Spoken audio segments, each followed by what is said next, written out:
जय श्री कृष्ण। आप सभी का हमारे YouTube चैनल पर हार्दिक स्वागत है। आज की इस वीडियो में आप सभी सुनेंगे संतान सप्तमी व्रत की पौराणिक कथा। तो आइए सुनते हैं। एक दिन महाराज युधिष्ठिर ने भगवान से कहा कि हे प्रभु, ऐसा कोई उत्तम व्रत बतलाइए जिसके प्रभाव से मनुष्य के सांसारिक दुख दूर होकर वे पुत्र एवं पौत्रवान हो जाएं। यह सुनकर भगवान बोले, हे राजन, तुमने बड़ा ही उत्तम प्रश्न किया है।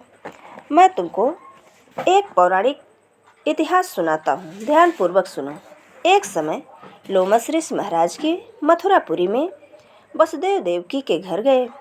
ऋषिराज को आया हुआ देखकर दोनों अत्यंत प्रसन्न हुए तथा उनको उत्तमासन पर बैठाकर उनका अनेक प्रकार से वंदन और सत्कार किया। फिर मुनि के चरणोदक से अपने घर तथा शरीर को पवित्र किया। यह प्रसन्न होकर उनको कथा सुनाने लगे। कथा कहते हुए लोमस ऋषि ने कहा कि हे देवकी, दुष्ट दुराचारी कंस ने तुम्हारे कई पुत्र मार डाले हैं, जिसके कारण तुम्हारा मन अत्यंत दुखी है। इसी प्रकार राजा नहुस की पत्नी चंद्रमुखी भी दुखी रहा करती थी, किंतु उसने संतान सप्तमी का व्रत विधि विधान सहित किया, जिसके प्रताप से उसको संतान का सुख प्राप्त हुआ। यह सुनकर देवकी ने हाथ जोड़कर मुनि से कहा कि हे ऋषिराज, कृपा करके रानी चंद्रमुखी का संपूर्ण वृत्तांत तथा इस कथा का विधान विस्तार पूर्वक बतलाइए, जिससे मैं भी इस दुख से छुटकारा पाऊं। लोमस ऋषि ने कहा कि हे देवकी, अयोध्या का राजा नहुस था तथा उसकी पत्नी चंद्रमुखी अत्यंत सुंदर थी। उनके नगर में विष्णुगुप्त नाम का एक ब्राह्मण रहता था। उनकी स्त्री का नाम भद्रमुखी था। वह भी अत्यंत रूपवती सुंदर थी। रानी और ब्राह्मणी में अत्यंत प्रेम था। एक दिन दोनों सरयू नदी में स्नान करने के लिए गईं। वहां उन्होंने देखा कि वहां पर बहुत सारी स्त्रियां सरयू नदी में स्नान करके निर्मल वस्त्र पहनकर एक मंडप में शंकर एवं पार्वती की मूर्ति स्थापित कर पूजा कर रही थीं। रानी और ब्राह्मणी ने यह देखकर उन स्त्रियों से पूछा कि हे बहनों, तुम ये किस देवता का और किस कारण से पूजन कर रही हो?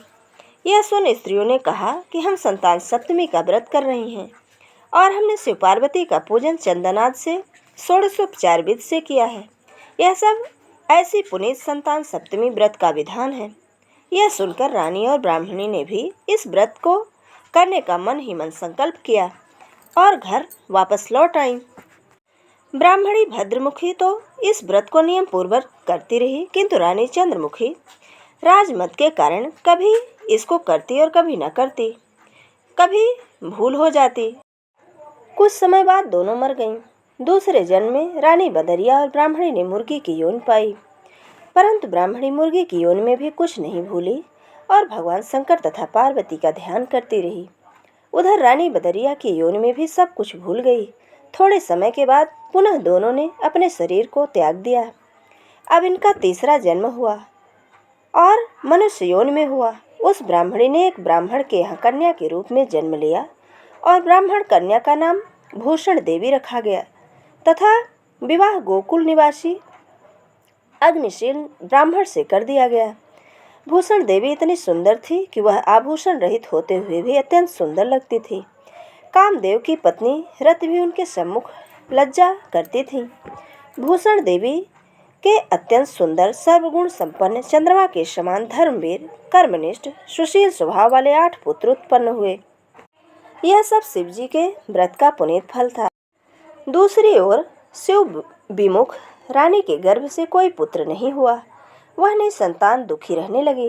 रानी और ब्राह्मणी में जो प्रीत पहले जन्म में थी वह अब भी बनी रही।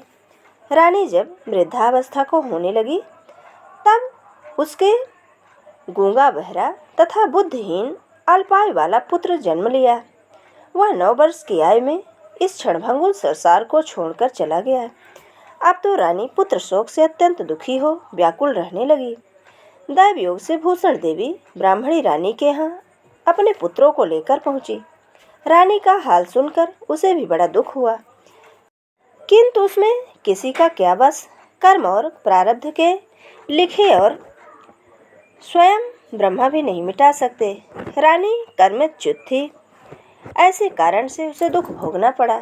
इधर रानी ब्राह्मणी के इस वैभव और 8 पुत्रों को देखकर अपने मन में ईर्ष्या करने लगी। तथा उसके मन में पाप उत्पन्न हुआ। उस ब्राह्मणी ने रानी का संताप दूर करने के लिए अपने 8 पुत्रों को रानी के पास छोड़ दिया। रानी ने पाप से वशीभूत होकर उन ब्राह्मणी पुत्रों की हत्या करने के विचार से लड्डू में विष मिलाकर उनको खिला दिए, परंतु भगवान शंकर की कृपा से एक भी बालक की मृत्यु न हुई।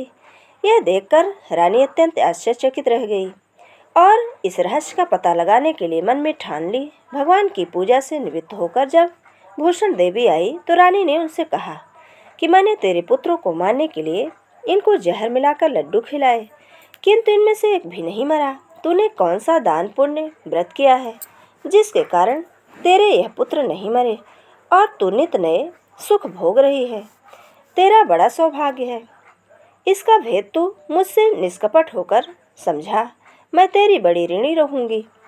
रानी के ऐसे दीनहीन वचन सुनकर भूषण ब्राह्मणी कहने लगी कि सुनो, तुमको 3 जन्म का हाल सुनाती हूँ, ध्यान पूर्वक सुनना। पहले जन्म में तुम राजा नहुस की पत्नी थी और तुम्हारा नाम चंद्रमुखी था, मेरा भद्रमुखी था और मैं ब्राह्मणी थी।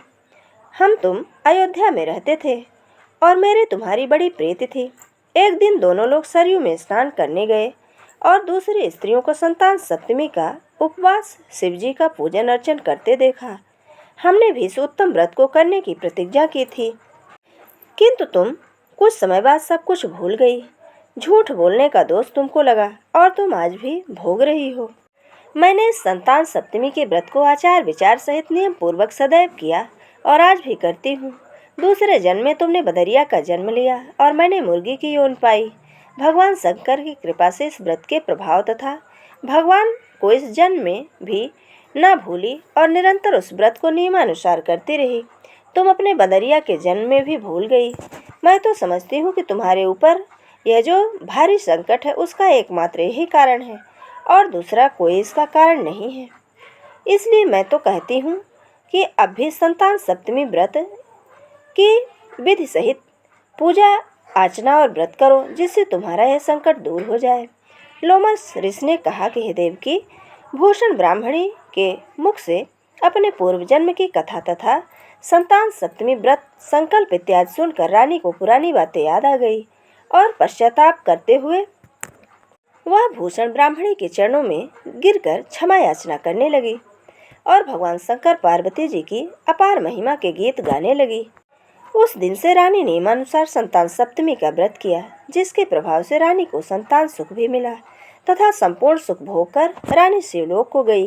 भगवान शंकर के व्रत का ऐसा प्रभाव है कि पथभ्रष्ट मनुष्य भी अपने पथ पर अग्रसर हो जाता है और अनंत ऐश्वर्य को भोगकर मोक्ष को प्राप्त होता है। लोमस ऋषि ने फिर कहा कि हे देवकी, तुम भी संतान सप्तमी का व्रत करो और अपने मन में संकल्प करो कि तुमको भी संतान का सुख मिले। इनकी कथा सुनकर देवकी हाथ जोड़कर लोमस ऋषि से पूछने लगी कि हे ऋषिराज, मैं इस पुनीत संतान सप्तमी के व्रत को अवश्य करूंगी। कृपा आप कल्याणकारी एवं संतान सुख देने वाले इस संतान सप्तमी व्रत का विधान नियम विधियात विस्तार से समझाइए। यह सुनकर ऋषि बोले, हे देवकी, यह पुनीत संतान सप्तमी का व्रत भादो महीने के शुक्ल पक्ष की सप्तमी के दिन लिया जाता है।